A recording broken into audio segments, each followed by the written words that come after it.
सिलसिला।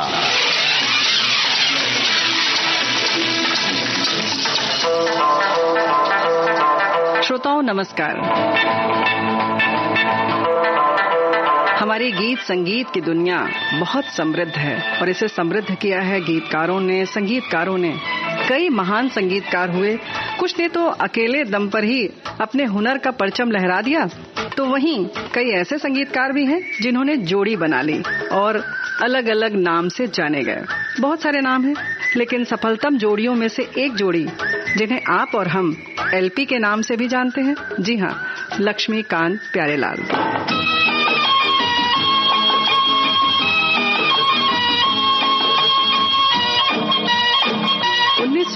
से इस संगीतकार जोड़ी ने जो अपने संगीत का सफर शुरू किया, तो बस हम सब ने एक साथ मिलकर यही कहा, आप आए बाहर आई।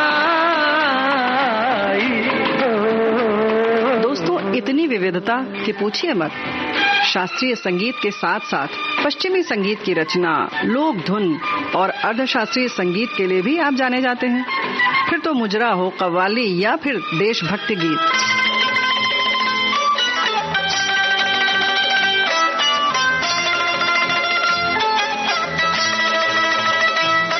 हर विधा में लक्ष्मीकांत प्यारेलाल जी ने अपनी पहचान बनाई, प्रसिद्धि हासिल की और हम सब के दिलों पर राज किया।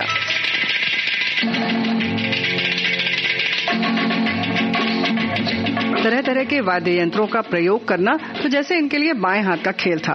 क्यों? ढपली वाले याद है ना?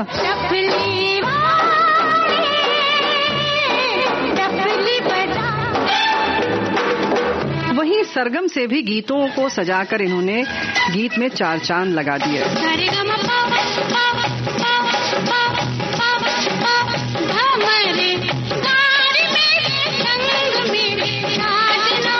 लक्ष्मीकांत प्यारेलाल जी की बात हो तो कौन सा गीत याद किया जाए, किन किन गीतों पर चर्चा की जाए, बहुत मुश्किल है। अब 1, 2, 3 से लेकर 11, 12, 13 तक कैसे भूल सकते हैं हम सब।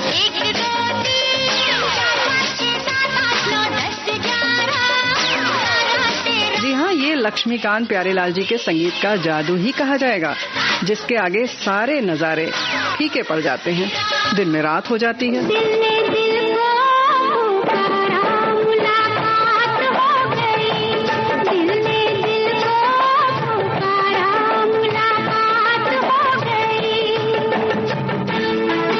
दोस्तों, गीत बजता है और बस समझ में आ जाता है कि इसमें संगीत किसका है।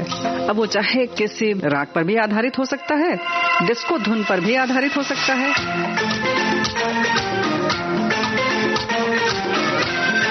याद आ जाता है वो गाना सावन का महीना। लेकिन मिलन फिल्म के तो हर गीत सबकी जुबान पर चढ़ गए थे उस समय, और आज भी उतनी ही शिद्दत से हम उन सब गीतों को याद करते हैं।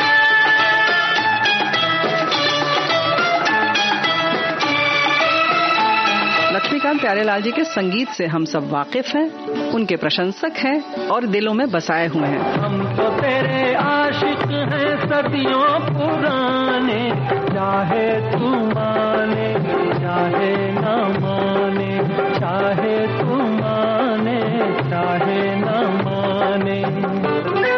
तो दोस्तों, लक्ष्मीकांत जी के साथ हम सफर तय करेंगे। उनकी यादों का कारवां लेकर हाजिर हैं स्टूडियो में उनकी सुपुत्री राजेश्वरी लक्ष्मीकांत और उनकी श्रीमती जया लक्ष्मीकांत जी। स्वागत है, नमस्कार। नमस्कार रेणु जी।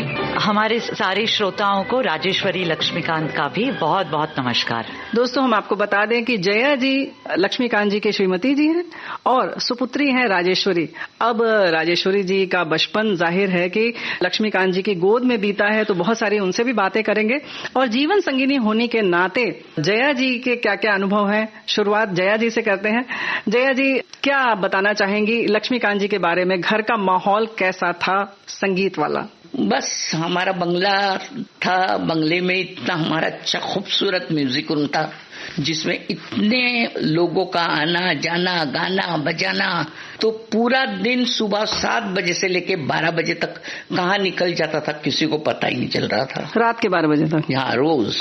फिर घर की दिनचर्या? मगर मैं नहीं जाती थी रेणु जी में, मगर मेरे बेडरूम को लग के था वो संगीत रूम, तो मुझे अच्छी काफी आवाज आती थी कि अरे वाह ये गाना, तो मैं उनको पूछती भी थी क्या बहुत अच्छा गाना था आपका। जैसे एक गाना बजा रहा था, काली घटा छाई प्रेम रुत आई आई आई, तो मैं उनको बोलती थी कि इतना खूबसूरत गाना है, देखो अभी तो आएगी रिकॉर्डिंग में, तो मैं तो हट नहीं जाती थी। अच्छा। मैं बोली देखेंगे जब रिकॉर्डिंग होंगी तो मैं सोचूंगी। तो कभी राज कपूर आ रहे हैं, कभी मनमोहन भाई आ रहे हैं, कभी मनोज कुमार आ रहे हैं, कभी सुभाष घई आ रहे हैं, कभी मदन मोहल्ला जो लक्ष्मीकांत जी और प्यारेलाल जी के फैन थे जी। तो पूरा दिन लोगों का आना जाना, और फिर शाम को लक्ष्मीकांत जी के फैन आ जाते थे बंगले में मिलने के लिए। अच्छा। हाँ, तो ऐसा ही पूरा दिन हमारा म्यूजिक म्यूजिक म्यूजिक म्यूजिक बस। तो यानी कि आप ये जो रिहर्सल का समय जब होता था तब आप सुनती थी? No way, we were not allowed. अच्छा। मेरी मंदिर बाजू में था मेरे म्यूजिक रूम के, तो वहां बैठ के मैं पूजा करूँ तो अच्छी अच्छी धुन आती थी, और अच्छी धुनों की आवाज आती थी। और रिदम तो सुनाई देता ही था क्योंकि रिदम बजता था। तो कभी कभी ग्रैंड रिहर्सल होती थी हमारे, जैसे कल राज कपूर की रिकॉर्डिंग है, सुभाष घई की या मनमोहन दे, तो वास्ट होता था ना म्यूजिशियन ये वो।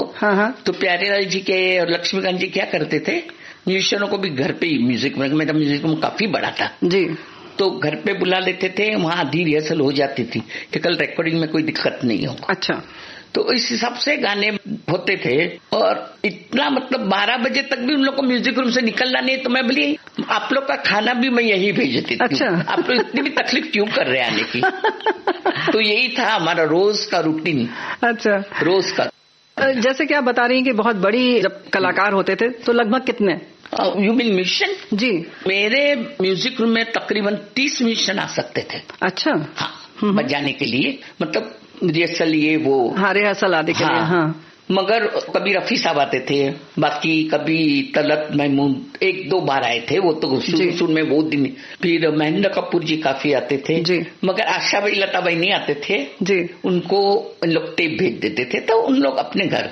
किशोरदा 1-2 बार आते थे, फिर किशोरदा ने भी आना बंद कर दिया, तो लक्ष्मीकांत प्यारेलाल जी मैनेज कर लेते थे दोनों। सो यही रोज का ये था। अनुराधा पौडवाल, कविता कृष्णमूर्ति, अलका याग्निक, मुन्ना अजीज, शबीर कुमार, सुरेश वाडकर, मनहर उदास, सब हमारे आते थे जी। कभी कभी तो 2 फीमेल 2 मेल, तो फिर उसके साथ सुभाष घई का तो आपको मालूम है ऑर्केस्ट्रा ऐसा होता बड़ा चलता था जी। और साथ ही बख्शी अंकल का भी, आनंद बख्शी जी जो थे जिन्होंने बहुत फिल्में की मेरे डैडी के साथ, उनका भी ये रूटीन था सुबह 11 से 1:30-2 बजे। बख्शी जी का क्या था, वो सुबह आते थे। अच्छा। बोलते लक्ष्मी मैं तेरे यहाँ सुबह आऊंगा, शाम को मैं पंचम के पास जाऊंगा। अच्छा। तो उन्होंने ये कर लिया था। हाँ। कि सुबह लक्ष्मीकांत प्यारेलाल जी का करेंगे, शाम को R.D. बर्मन का करेंगे।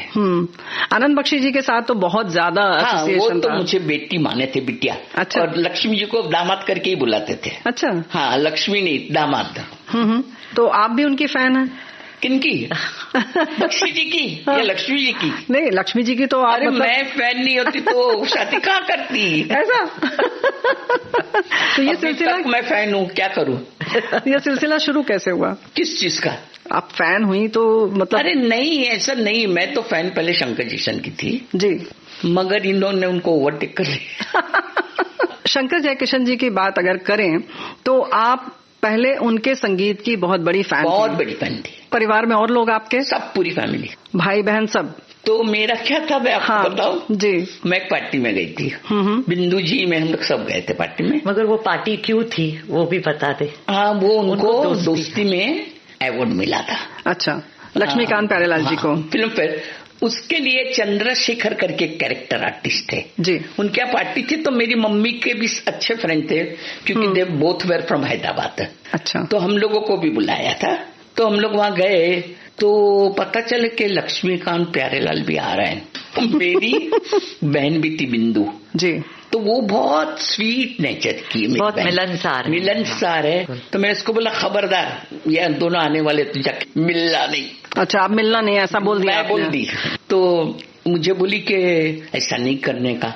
मैं बोली नहीं, शंकर किशन के अगेंस्ट इन लोग फिल्म फेयर अवार्ड ले गए। हाँ, मुझे नहीं अच्छा लगा क्योंकि वो भी नॉमिनेट हुए थे। तो चंद्रशेखर जी के घर में मैंने बिंदु को रोक लिया, तो मैं उस पर ही नजर रखी थी। अच्छा। कि जाती तो नहीं, मैं यहाँ वहां कहीं गई तो ही उठ के चली गई बिंदु। अच्छा। और एक रूम में लक्ष्मी जी बैठे थे, तो जाके मिली उनको, बोले लक्ष्मीकांत जी हमारा आपके बहुत फैन है, ये है। और वो तो इतने अच्छे नेचर के कि हाँ बिंदु जी, तब तो बिंदु जी एक्ट्रेस भी नहीं बनी थी। अच्छा, ऐसी थी। तो बोले कि मैं बहुत बड़े हम लोग आपके फैन है, ये वह। लक्ष्मीकांत जी कभी आइए हमारे खाना खाने, क्योंकि मेरी मम्मी हैदराबाद की थी। अच्छा। She was a south Indian, so mummy बहुत अच्छा खाना बनाती थी। अच्छा। तो बोले कि लक्ष्मीकांत के हाँ बिंदु जी जरूर, आप बताइए हमको कब आना है। तो बिंदु जी बोली कि आपको जब आना है तो। अच्छा। तो मेरी छोटी एक बहन है जो अच्छा गाती थी, तो लक्ष्मीकांत जी ने उसको 1-2 गाने गवाए भी, तो उसका नाम था ईला। तो बोले कि लक्ष्मी जी मेरी एक छोटी बहन है अच्छा गाती, अगर आपको मौका मिले तो कभी आप सुन लीजिएगा। नहीं बिंदु जी हम लोग आ रहे हैं, अभी यही सामने से बोल रहे। अच्छा। बिंदु जी हम लोग आ रहे हैं ना आपके यहाँ। ऐसे करते करते बातें करते करते मैं बोली चलो इसने तो पैचअप कर लिया। अच्छा। तो रात को हम लोग 2-3 बजे तक बैठे। तो फिर हमने उनको बताया कि अभी 3-4 दिन पहले हम लोग शंकर जैक्सन की रिकॉर्डिंग में गए थे, जो जयकिशन का गाना था, फिल्म थी गबन जी। तो बोले रफी साहब का गाना था और अच्छा था। क्या अच्छा कौन सा गाना था, हम लोग को सुनाइए। तो मैंने बोला ये कितने इंक्विजिटिव है, देखो के गाना। तो हम लोग ने गाया एहसान मेरे दिल पे तुम। अच्छा, तो ये दिल तुम्हारे प्यार का मारा है दोस्तों। तो वो गाना कि बहुत अच्छा बहुत अच्छा। फिर बोलना नहीं चाहिए मेरे को। फिर एक उनका गाना था प्यार बांटते, तो हमने उनको कहा आप लोग ने तो ये गाना कॉपी किया है। अच्छा, आपने कह दिया। मेरी बहनें भी थी, मैं बोली आप लोग ने तो ये गाना कॉपी किया है। तो दोनों हंसने लगे। तो उन लोगों को लगा कि इनको कुछ बात है म्यूजिक में, मतलब they know what is music. तो उसके बाद फिर बोले कि चलो मिलते मिलते आप देखिए रात को 2-3 बज गए थे, और ये मैं 7 जुलाई की बात कर रही हूँ। अच्छा। 2 बज गए थे, मगर दूसरे दिन हो गई 8 जुलाई जी। तो फिर बोले कि बिंदु जी पक्का हम लोग मद्रास जा रहे हैं, हमारा 7 दिन का काम है, हम आएंगे, हम जरूर आपके आएंगे। तो ठीक है। तो बिंदु बरोबर जिस डेट बोला था उस दिन उनका सुबह हमारे यहाँ फोन आया। अच्छा। कि आज मैं वहाँ रिकॉर्डिंग कर रहे हैं, हमारे घर के नजदीक था तारदेव फेमस रिकॉर्डिंग। अच्छा।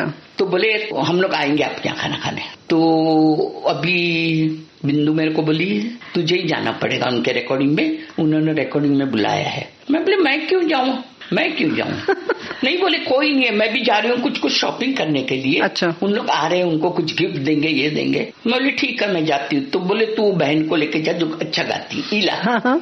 तो मैं गई, उसको लेके गई। अभी हम लोग रिकॉर्डिंग में गए हैं, तो रिकॉर्डिंग में गए तो वो मुझे ही देख रहे हैं। तो अभी मैंने कुछ ये नहीं किया कि ध्यान नहीं दिया, मैंने कुछ ध्यान नहीं दिया।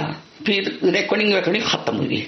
कौन सा गीत था ये? बलमा कितना नादान है तू, बलमा से जो लता भी गा रही थी।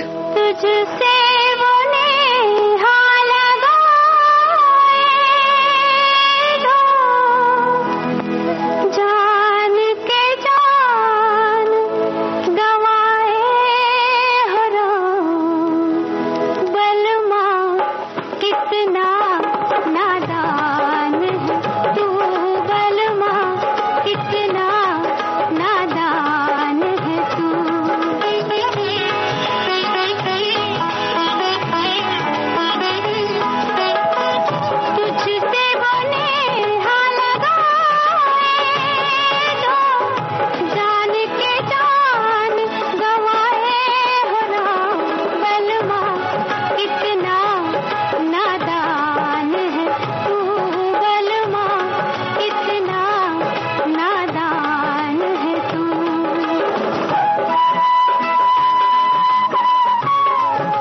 बाद हम लोग घर में नजदीक, बहुत नजदीक घर था जी। तो आ गए तो बोले आप क्या करिए आजकल, मुझे पूछे। अच्छा। प्यारे जी भी थे, लक्ष्मीकांत जी भी थे। मैं बोली मैंने एयर इंडिया में ट्राई कर रही हूँ एरोस्टेस के लिए। अच्छा। और मैंने डाला है, अभी मिल गया था कि नहीं आप ये काम मत कीजिए। अच्छा नहीं है। क्यों? मैं दिल में बोली आप कौन होते हैं मेरे को बोलने वाले। हाँ। मैंने कुछ नहीं बोला, मन में आपने ऐसा सोचा? मन में सोच लिया। हाँ। फिर घर गए, खाना वाना खाया, मेरी मम्मी वाकई अच्छा खाना बनाती। फिर उन्होंने हम लोग को काफी धुनें सुनाई, जिसमें करीब आया करीब ये गाना सुनाया। कौन सा वाला बताइए नाम थोड़ा सा। सिंग बेबी करीब आए नजर, करीब आए नजर, फिर मिले, साधना जी पर जो पिक्चराइज हुआ था।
ये कल ही जब तक आए दिन बाहर के जी, तो काफी गाने वाने फिर चले गए लोग। अभी वो ऑफन आने लगे हमारे यहाँ। अच्छा, हाँ। तो क्या बिंदु जी को ये एहसास था कि वो आपको पसंद कर रहे हैं? कुछ ऐसा नहीं? कुछ नहीं। अच्छा, फिर? कुछ नहीं। बिंदु जी मेरे से बड़ी है ना। हाँ हाँ। तो उन्होंने जाके मेरी मम्मी को बोला, अच्छा, कि मुझे आपकी लड़की बहुत पसंद है, लक्ष्मी जी से शादी करना चाहता हूँ। वाह, देखो बहुत अच्छी डिसेंट वे से, जी, डिसेंट आदमी डिसेंट वे से ही अप्रोच करेगा ना। जी जी। तो मेरी मम्मी ने बोला कि ठीक है। मुझे मम्मी ने भी बोला कि देख बहुत अच्छे है, बहुत अच्छे लोग। तो फिर हमने एग्री किया, ठीक है। बोली मेरी माँ की तबीयत अभी अच्छी नहीं, उनका कुछ नी का ऑपरेशन हुआ था, आप लोग एक दिन आके मेरी मम्मी को मिलिए और अब बस हो गई बात, शादी हो गई। तो पहले जैसे ऐसा हो रहा था कि आपको शंकर जयकिशन पसंद थे और आपको ये भी मन में था, नहीं मतलब संगीत पसंद था। बच्ची थी मैं, 17-18 साल की थी। हाँ, मतलब संगीत पसंद था उनका, संगीत पसंद था। लेकिन एक मन में ये था ना कि ये लक्ष्मीकांत प्यारेलाल जी उनको रिप्लेस कर रहे हैं। तो वो उसके बाद मैं बोली मेरे हस्बैंड इतना स्वीट है, मुझे क्या करना है। तो उन्होंने मुझसे ये कहा था कि जब मैंने तेरी माँ को पहली बार देखा था, हाँ, वो उस दिन 7 जुलाई के दिन जी, जो चंद्रशेखर जी ने पार्टी रखी थी दोस्ती फिल्म के लिए, जो अवार्ड फंक्शन था, उस दिन मैंने तय कर लिया। उस दिन ही मैंने तय कर लिया था कि मैं शादी करूंगा तो इस लड़की से ही करूंगा। क्या बात है। हाँ बिल्कुल, क्योंकि 7 बहनें थी जी, तो मैं हमेशा इंक्विजिटिव वे में पूछती थी कि डैडी आपने मम्मी को ही कैसे चुना। हाँ, एक बच्चों की तरफ हाँ, से जैसे क्वेश्चन होता है। तो बोले पता नहीं, मैंने जब उस पहले दिन पे देखा तेरी माँ को तो उसी दिन मैंने सोच लिया था कि मैं बस शादी करूंगा तो इस लड़की से ही करूंगा। जबकि साथ में बिंदु जी थी। हाँ बिल्कुल, और भी बहनें रही होंगी। हाँ, और भी थी बहनें। मेरी माँ मुझे बताया भी क्या कि देख मैं छोटे से फ्लैट में रहता हूँ, कल उठ के मेरा काम नहीं चला तो मैं वापस झोपड़ी में भी जा सकता हूँ। अच्छा, मैंने कहा आप जहाँ मुझे ले जाएगी मैं आपके साथ रहने को तैयार हूँ। क्या बात है। मैं तो बंगले में ले गई।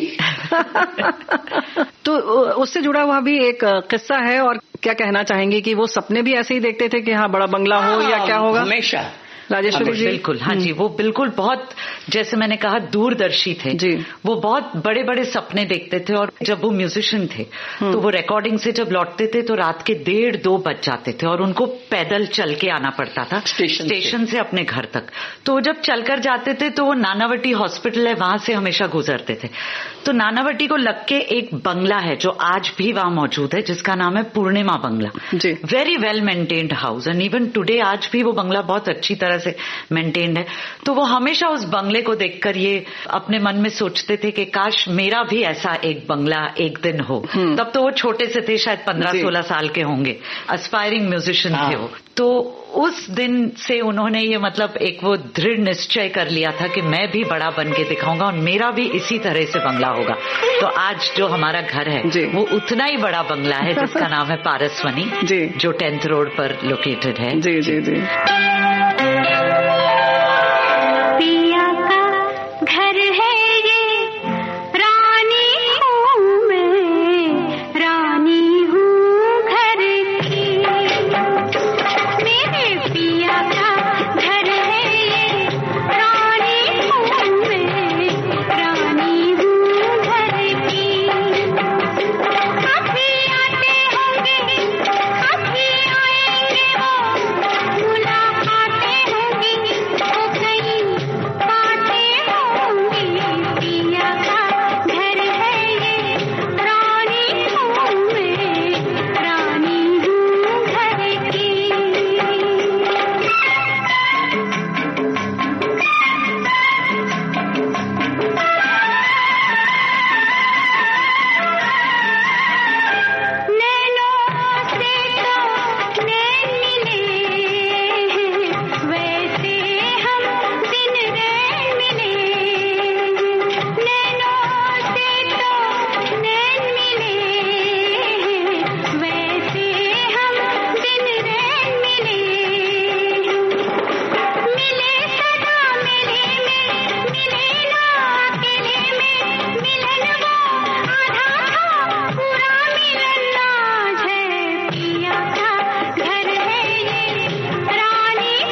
बचपन से बहुत ऊंचे सपने देखते थे। बहुत बड़ी बात है, जबकि बचपन बहुत संघर्षपूर्ण था। बहुत आपसे क्या साझा किया उन्होंने? उन्होंने बहुत संघर्ष किया बचपन में। मतलब एक तो वो अपनी माँ को मतलब पूछते थे।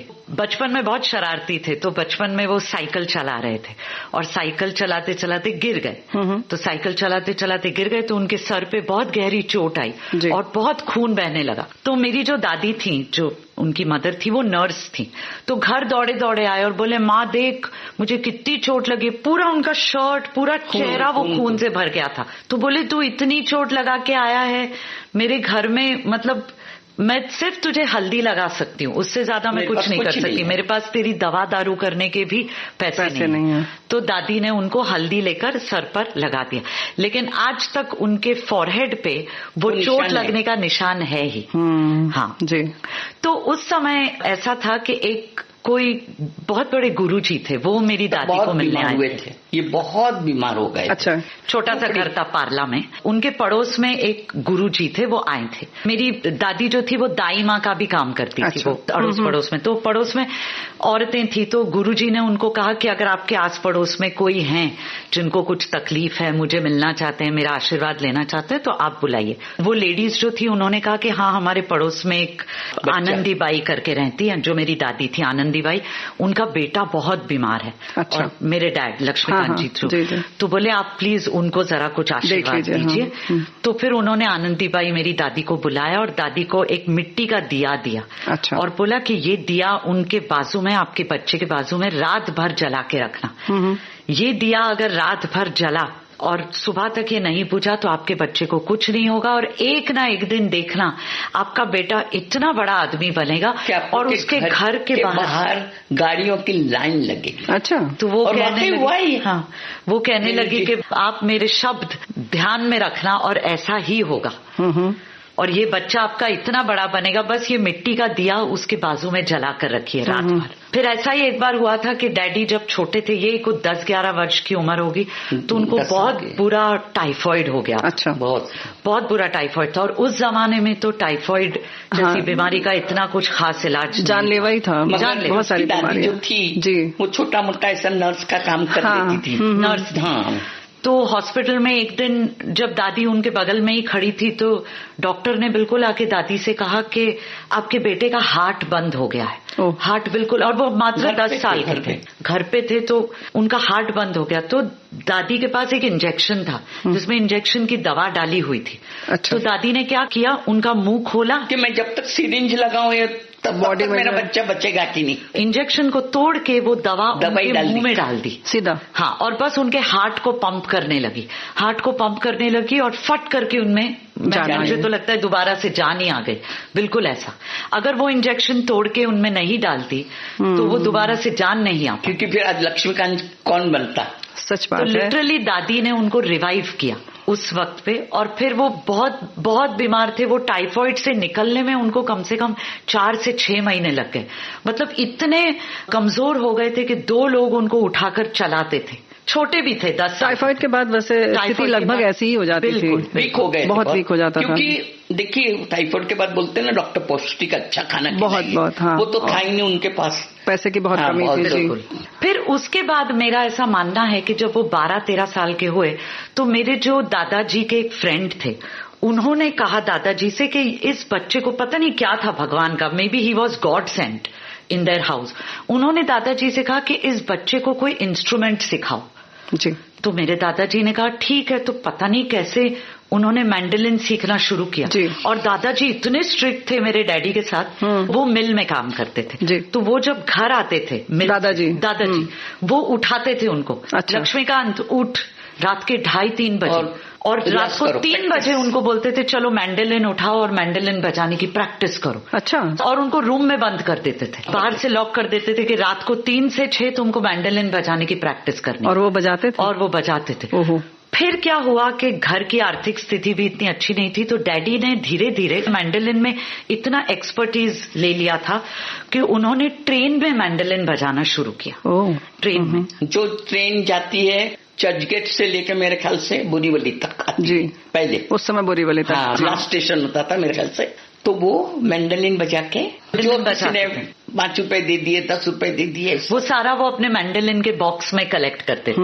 उनको क्या था, उन्होंने अपने माता पिता को इतना कष्ट देखते हुए पैसे की कमी देखती थी बिताया, तो उन्हें लगता था कि मैं कितना पैसा कमाऊं और मेरे माँ बाप को खुश करूं। अच्छा, उनके भाई तबला सीखने लगे। हाँ, और डैडी मैंडोलिन बजाते थे। फिर ऐसे करके उनकी मुलाकात हुई प्यारेलाल जी से। फिर ऐसा हुआ प्यारेलाल जी वायलिन बजाते थे, मैंडोलिन के एक दिन एक कॉन्सर्ट में, मुझे लगता है उस टाइम पे डैडी कुछ 15 वर्ष के होंगे, 15-16, वो एक कॉन्सर्ट में मैंडोलिन बजा रहे थे, पूरा स्टेज कॉन्सर्ट था। उस कॉन्सर्ट में लता जी भी गई हुई थी जी। वो कॉन्सर्ट में चीफ गेस्ट थी। उनकी नजर ये बच्चे से हटी नहीं जी। उन्होंने देखा कि ये कौन इतना छोटा बच्चा है जो इतना अच्छा मैंडोलिन बजाता है। तो फिर उन्होंने डैडी को बुलाया और फिर उन्होंने उनके बारे में जानकारी हासिल की कि इनकी आर्थिक स्थिति इतनी अच्छी नहीं है। तो लता जी ने कहा कि मेरे भाई और बहन का एक बाल सुरेल कला केंद्र है, मैं चाहती हूँ कि तुम भी आके उसे ज्वाइन करो। डैडी से उन्होंने कहा, डैडी ने उनका बाल सुरेल कला केंद्र ज्वाइन किया और फिर वो लोग ना छोटे छोटे कॉन्सर्ट्स करते थे। सारे बालक थे, बच्चे थे, बिल्कुल, हृदयनाथ जी, उषा प्यारेलाल जी, फिर उसमें प्यारेलाल जी भी आ गए। प्यारेलाल जी के ब्रदर भी थे उसमें, जो प्यारेलाल जी से थोड़े छोटे थे। तो ये सब लोगों का, मेरे चाचा जी भी थे, शशिकांत जी मेरे डैडी के ब्रदर, इन सब लोगों ने मिलके वो एक छोटा सा ग्रुप बनाया था। उसको फिर बहुत जल्दी मेरे डैड लीड करने लगे। अच्छा। वो ग्रुप के लीडर थे। तो उन्होंने अपना एक लक्ष्मीकांत एंड ग्रुप करके एक छोटा सा म्यूजिक पार्टी भी बनाया था। अच्छा। हाँ। इस तरह से सिलसिला शुरू हो गया। इस तरह से फिर लता जी ने उनको काफी म्यूजिक डायरेक्टर्स को रेकमेंड किया कि ये दोनों लड़के बहुत अच्छा बजाते हैं। प्यारेलाल जी वायलिन बजाते थे और डैडी मैंडोलिन बजाते थे। तो फिर धीरे धीरे म्यूजिक डायरेक्टर्स के लिए वो बजाने लगे। फिर तो एज इंस्ट्रूमेंटलिस्ट, मतलब साथ में इंस्ट्रूमेंट्स बजाने लगे। यस। और बाद तक भी बजाते रहे जब ये कंपोजर बन गए तब भी? जी बिल्कुल। इवनिंग में उन लोग आए तब तो मतलब एक आध पिक्चर मिली थी उनको, तो सुबह रिकॉर्डिंग करते थे, शाम को अपने इंस्ट्रूमेंट लेके चल पड़ते थे। अच्छा। बजाते थे रिकॉर्डिंग। मतलब दोनों काम करते थे? या दोनों बिल्कुल। सुबह रिकॉर्डिंग करते थे और शाम को दोनों प्यारे अंकल अपना वायलिन। कभी तो उनके पास पैसे नहीं होते थे कन्वेंट्स के लिए भी, एक जगह से दूसरी, तो चल पड़ते थे, चलते हुए पैदल, क्या करें।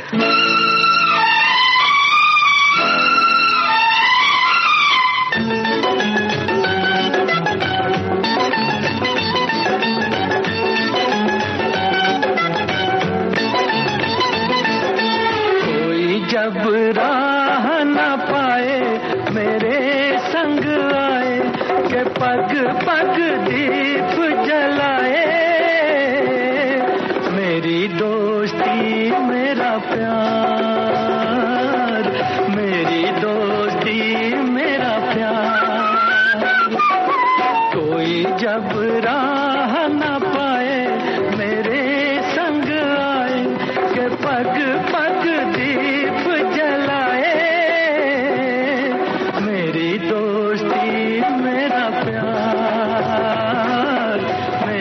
दोस्ती मेरा प्यार।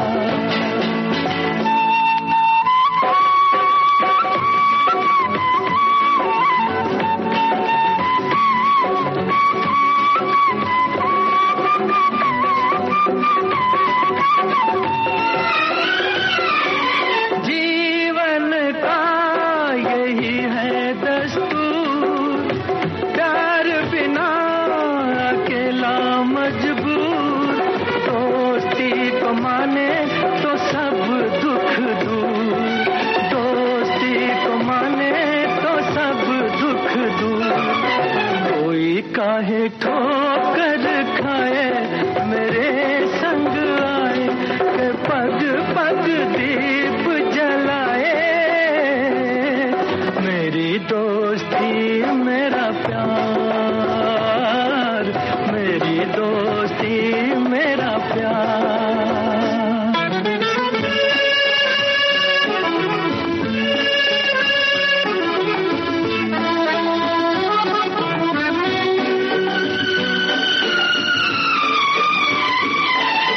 दोनों के हैं रूप हजार, पर मेरी सुने जो संसार, दोस्ती है भाई तो बहना है प्यार, दोस्ती है भाई तो बहना है प्यार। कोई मत नैन चुराए मेरे संग आए, के पग पग दीप जलाए, मेरी दोस्ती मेरा प्यार, मेरी दोस्ती मेरा प्यार।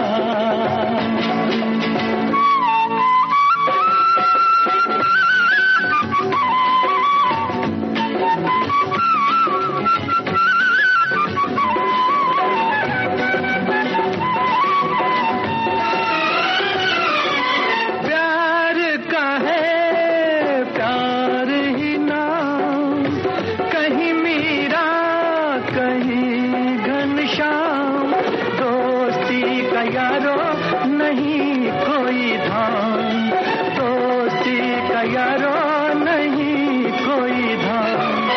कोई कहीं दूर ना जाए मेरे संग आए, के पग पग दीप जलाए, मेरी दोस्ती मेरा प्यार, मेरी दोस्ती मेरा प्यार। कोई जब राह न पाए मेरे संग आए, के पग पग दीप जलाए, मेरी दोस्ती मेरा प्यार, मेरी दोस्ती मेरा प्यार।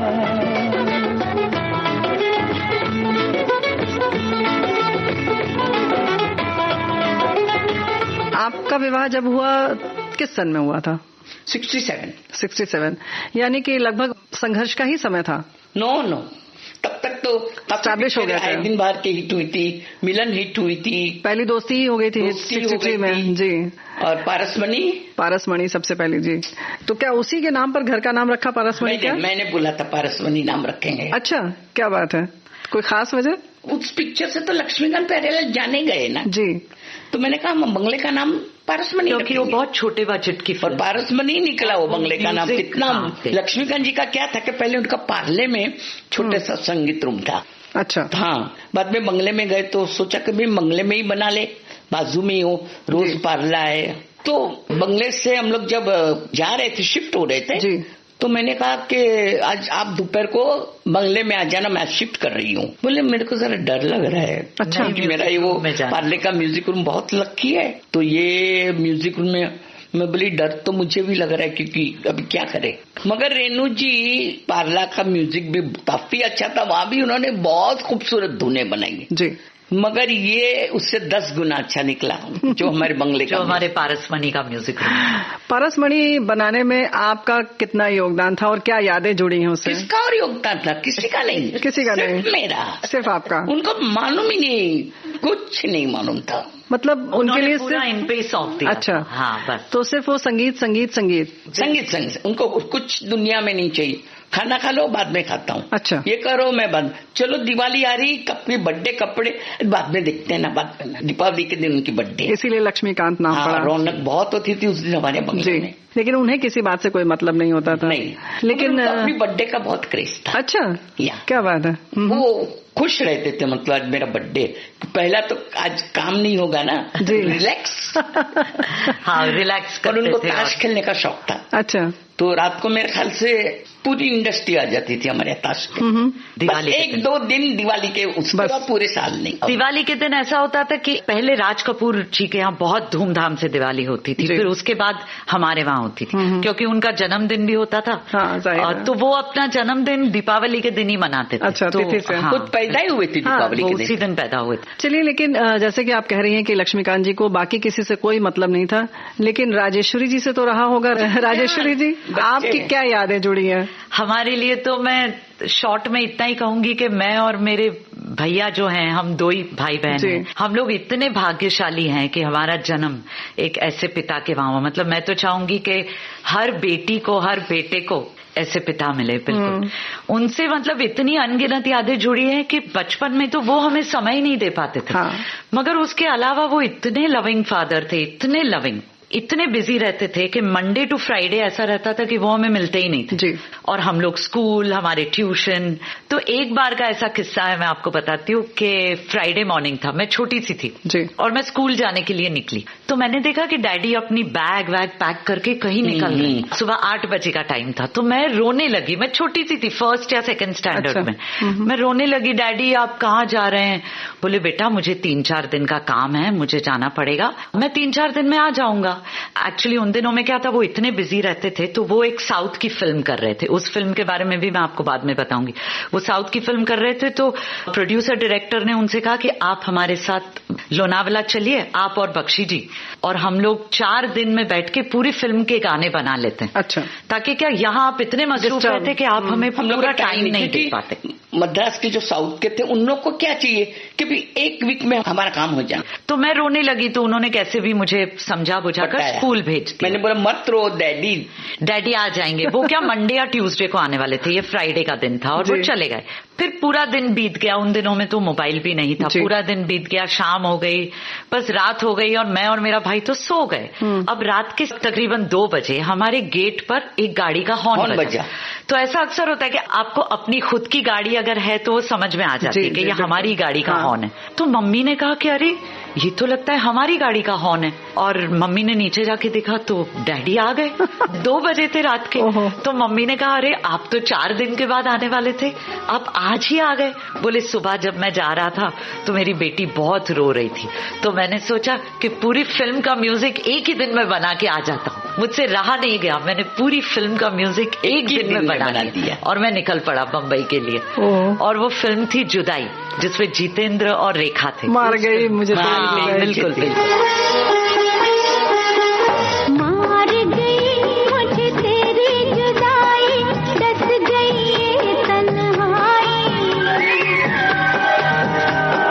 तेरी याद जो आई फिर आंखों में नींद नहीं आई। मार गई मुझे तेरी जुदाई, डस गई ये तन्हाई, तेरी याद जो आई फिर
गई ये तन्हाई, तेरी याद जो आई फिर आंखों में नींद नहीं आई।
तो ये ऐसी बातें उनसे जुड़ी हुई हैं कि बस आपको क्या बताएं, मतलब जितना उनके लिए बात करें उतना कम है। वो ना बच्चों को बहुत प्यार करते थे जी, बोलते थे कि मेरे बच्चे पहले, मेरी फैमिली। मतलब कभी उन्होंने हम लोगों से ऐसी ऊंची आवाज में भी बात नहीं की है मेरे से और मेरे भाई। नहीं, अच्छा, कभी नहीं। मतलब हमारे घर का जो स्टाफ है, कभी ऐसा होता है कि कभी कोई व्यक्ति अपने स्टाफ में जी, जी। पर उनसे भी इतनी प्यार से बात करते थे। तो हम तो उनके बच्चे थे और उन्होंने हमारी तबीयत भी इतनी अच्छी की। दोनों मेरे बच्चे, उनकी वजह से हमारा बच्चे मेरे, उन्होंने और मम्मी ने हमारा ब्रिंगिंग अप भी इतना अच्छा किया कि कहीं उनकी वो जो छवि है वो हम लोगों में छलकती है शायद। बिल्कुल, उनका जो नेचर था वो सब जानते हैं कि इतना अच्छा नेचर था। तो आपको अपने पिताजी का सबसे प्यारा गीत कौन सा लगता है? मुश्किल सवाल है ये तो, बहुत मुश्किल सवाल है। मैं हमेशा स्टेज पे ना, जो वो ही मुझसे कहते थे कि 16 बरस की बाली उम्र को सलाम, वो गीत गाने को, लेकिन उनके तो अनगिनत गीत हैं। मुझे एक गीत है उनका जो वो हमेशा मुझसे कहते थे, ये गाना मैंने तेरी मम्मी के लिए बनाया है। वो गीत था क्रांति फिल्म का, जिंदगी की न टूटे लड़ी, प्यार कर ले घड़ी दो घड़ी।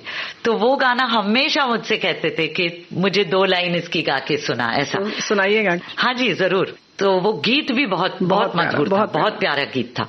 जिंदगी की ना टूटे लड़ी, जिंदगी की ना टूटे लड़ी,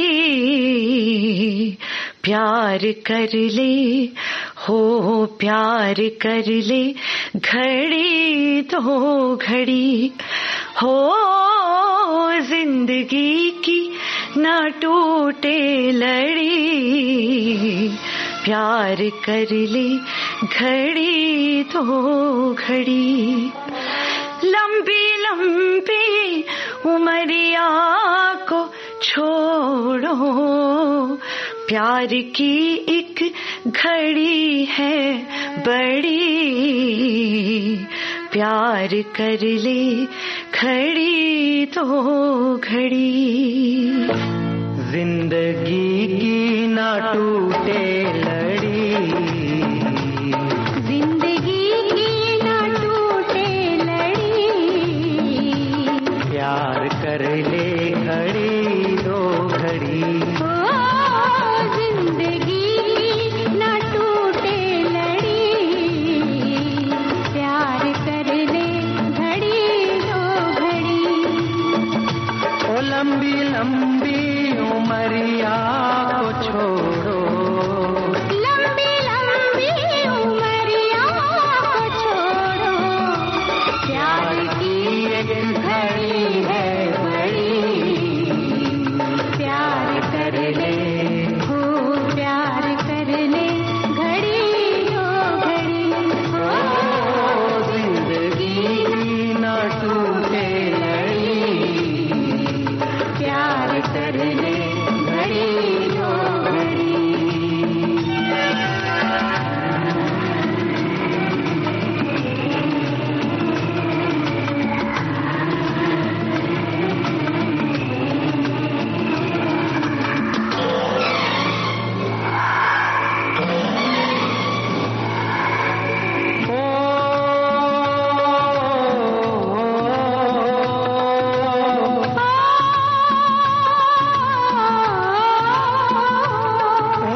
श्रोताओं, संगीतकार जोड़ी लक्ष्मीकांत प्यारेलाल के स्वर्गीय लक्ष्मीकांत कुडालकर की यादें हमसे साझा कर रही थीं श्रीमती जया लक्ष्मीकांत एवं उनकी पुत्री राजेश्वरी लक्ष्मीकांत। आपसे बातचीत कर रही थी रेणु चतुर्वेदी।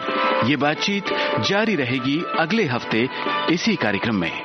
तकनीकी सहयोग विनायक तड़वलकर, प्रस्तुति सहयोग आकांक्षा सिंह। विविध भारती की ओर से इस कार्यक्रम के प्रस्तुतकर्ता जुबैर खान।